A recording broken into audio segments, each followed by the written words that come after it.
اعلی حضرت فاضل بریلوی رحمۃ اللہ علیہ کا ترجمہ کنز الایمان آغاز میں سورہ بقرہ کے شروع کے اندر صرف ایک مثال آپ کے سامنے رکھنا چاہتا ہوں. آج افسوس ہے کہ وہ لوگ جو اعلی حضرت کا کھا پی کے بڑے ہو گئے اور اعلی حضرت کو آج پڑ گئے ہیں، کیا پدی کا شوربہ، انہیں کیا خبر ان چمگادڑوں کو کہ کنز الایمان کا مقام کیا ہے اور امام احمد رضا بریلوی کی شان کیا ہے. میں نے ایک ایک لفظ کے جو ترجمے میں اعلی حضرت نے استعمال کیا اس کے ماخذ تلاش کیے، کسی کے 36 تفسیروں میں، کسی کے 40 تفسیروں میں. ان الذین کفروا سواء علیہم اانذرتہم ام لم تنذرہم لا یؤمنون. اللہ تعالیٰ فرماتا ہے ان الذین کفروا. اب یہ جو سب نے ترجمہ کیا ہوا تھا اور بعد میں اعلی حضرت کے جنہوں نے اعلی حضرت سے نقل کیا وہ تو بچ گئے، باقی وہ بھی پھسل گئے. ترجمہ سکولوں میں، کالجوں میں، چینلوں پر یہی کیا جا رہا ہے. بے شک وہ لوگ جنہوں نے کفر کیا، برابر ہے آپ ان کو ڈرائیں یا نہ ڈرائیں، لا یؤمنون، وہ ایمان نہیں لائیں گے. اب شارٹ کرو ترکیب کے لحاظ سے ان الذین کفروا، آگے خبر ہے لا یؤمنون، کہ بے شک وہ لوگ جنہوں نے کفر کیا ایمان نہیں لائیں گے. اب اس ترجمے پر جو ہر جگہ کیا جا رہا ہے تو منکر قرآن، منکر اسلام، دشمن اسلام بڑے بڑے بھاری اعتراضات کر سکتا ہے کہ تمہارے قرآن کی تو سب سے بڑی شان یہ ہے کہ یہ سچی خبر دیتا ہے، تو یہ جو خبر شروع میں دے رہا ہے کہ جنہوں نے کفر کیا وہ کلمہ نہیں پڑھیں گے، تو یہ کہاں تک سچی ہے؟ ان الذین کفروا درمیان والا حصہ ڈراؤ یا نہ ڈراؤ آگے ہے لا یؤمنون، ایمان نہیں لائیں گے. تو اس کا مطلب یہ ہوا کہ قرآن کہہ رہا ہے کوئی بھی کافر کلمہ نہیں پڑھے گا. جب قرآن اترا تو تم یا تو پھر کسی کو مسلمان نہ مانو جو کلمہ پڑھ کے صحابہ بنے، اور اگر انہیں مسلمان ماننا ہے کہ پہلے کافر تھے پھر کلمہ پڑھ کے مسلمان ہو گئے، تو پھر قرآن کی خبر معاذ اللہ واقعے کے مطابق نہیں ہو گئی. قرآن کہہ رہا ہے جن جن نے کفر کیا وہ کلمہ نہیں پڑھیں گے.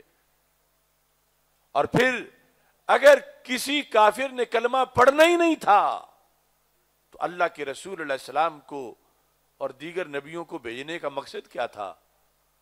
مقصد تو یہ تھا کہ کافر کلمہ پڑھیں، اور پھر خود قرآن سے ٹکراؤ پیدا ہو جائے گا.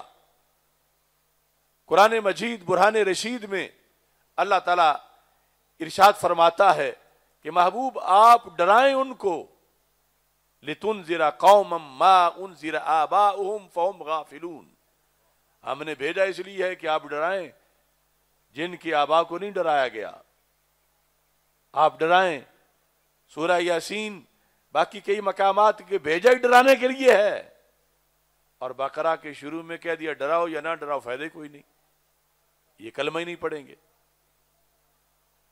اس پر اسلامی تفاسیر کا بڑا وسیع دائرہ ہے. قرآن پر کوئی اعتراض نہیں، اعتراض ترجمے پر ہے. وہ پیدا ہی نہیں ہوا جو قرآن پہ اعتراض کرے. قرآن میں جو کچھ ہے حق ہے، لیکن آگے اردو میں بتانا یا انگلش میں یہ تو اس کی ڈیوٹی ہے جو بتا رہا ہے کہ وہ کیا بتا رہا ہے. اب جنہیں صرف یہ پتا ہے کہ ان کا معنی ہے بے شک اللہ زینا وہ لوگ کافرو جنہوں نے کفر کیا، اس سے انہوں نے تو یہ ترجمہ کرنا ہے. لیکن ہمارے مفسرین نے یہاں بڑی طویل بحثوں میں بتایا کہ اللہ زینا جو استعمال ہے اس کی 4 قسمیں ہیں، تو 4 ترجمے ہو سکتے ہیں. لیکن قرآن مجید کے سیاق و سباق اور باقی آیات کو سامنے رکھ کر اللہ زینا کی قسم معین کی جائے گی.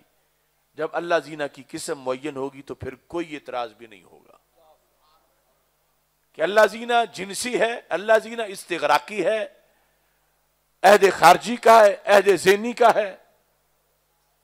اگر یہ ہو استغراق کا تو پھر ہوگا ہر کافر کلمہ نہیں پڑے گا. اگر جنس کا ہو تو جنس سے کفار کلمہ نہیں پڑے گی. اگر عہد ذہنی کا ہو کوئی غیر معین کافر کلمہ نہیں پڑھے گا، عہد خارجی کا ہو تو چند معین کافر کلمہ نہیں پڑھیں گے۔ اب اللہ زینہ یہاں پر عہد خارجی کا ہے کہ اللہ ہر کافر کی بات نہیں کر رہا، یہ ابو جہل عتبہ شیبہ کی بات کر رہا ہے۔ ہر کافر کی بات نہیں ہو رہی، جن کے دلوں پہ مور لگی ہوئی ہے ان کافروں کی بات ہو رہی ہے۔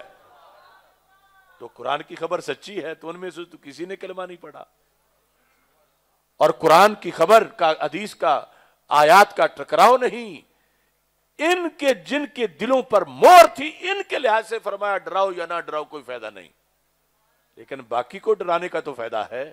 تو پھر جب ڈرانے کا فائدہ ہے تو نبیوں کے بالخصوص سرکار دو عالم صلی اللہ علیہ وسلم کی تشریف آوری کا بڑا مقصد ہے کہ جتنے کفار ہیں ان کو ڈراؤ، اور کتنے کافر تھے سرکار نے تبلیغ کی، انہوں نے کلمہ پڑھ لیا۔ اب لا یؤمنون کا تعلق اس خبر کا جن سے کفار سے نہیں، ہر کافر سے نہیں، یہ سم بکم عمی، یہ جن کے دلوں پر مہر ہے ان چند کافروں کے بارے میں ہے۔ لہذا آج 15ویں صدی میں بھی ہم سینہ تان کے کہتے ہیں ہمارے قرآن نے جو خبر دی سچی خبر دی،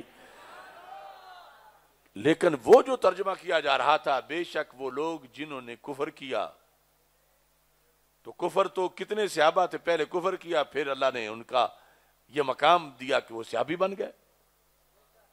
اب وہ جو تقریباً 36 تفاسیر میں مباحث ذکر ہیں، کون ہو مرد میدان جو صفحے کی تفسیر میں ترجمہ نہ کرے، آیت کے نیچے چھوٹا سا جملہ ایک لفظ لکھ کے ہی 36 تفاسیر کی تحقیق کو سمو دے۔ یہ باقی دعویٰ تو قرآن فہمی کا بڑے بڑے لوگوں کو ہے، وہ مودودی ہو دیوبند والے ہوں جو بھی ہو، انہیں کہو اپنے بڑوں کا ترجمہ جا کے پڑھ لو، آخر وہ بھی علوم دین پڑھے ہوئے تھے۔ انہوں نے ایسے ترجمے کیوں کیے کہ جو آج مستشرقین کے لیے اعتراضات کا باعث بن سکتے ہیں۔ ادھر امام احمد رضا بریلوی کا ترجمہ دیکھیں، اردو میں ایک لفظ بول کر 36 سے زائد تفاسیر کا خلاصہ اس میں اکٹھا کر دیا، اور وہ جنم ہی نہیں لیا آج تک کہ جو اس ترجمے پر اعتراض کر سکے۔ یہ نہیں کیا، میں نے تراجم اکٹھے کیے، ایک زمانے میں کوئی کہہ رہا تھا بے شک جو کافر ہوئے، کوئی کہہ رہا تھا بے شک وہ لوگ جنہوں نے کفر کا ارتکاب کیا، بے شک وہ لوگ جن سے کفر ہو گیا، اس طرح کر کے سارے ترجمے کرتے جا رہے تھے اور سب پر یہ اعتراض ہو رہا تھا۔ لیکن اعلی حضرت نے کیسے ترجمہ کیا؟ فرمایا بے شک وہ لوگ جن کی قسمت میں کفر ہے،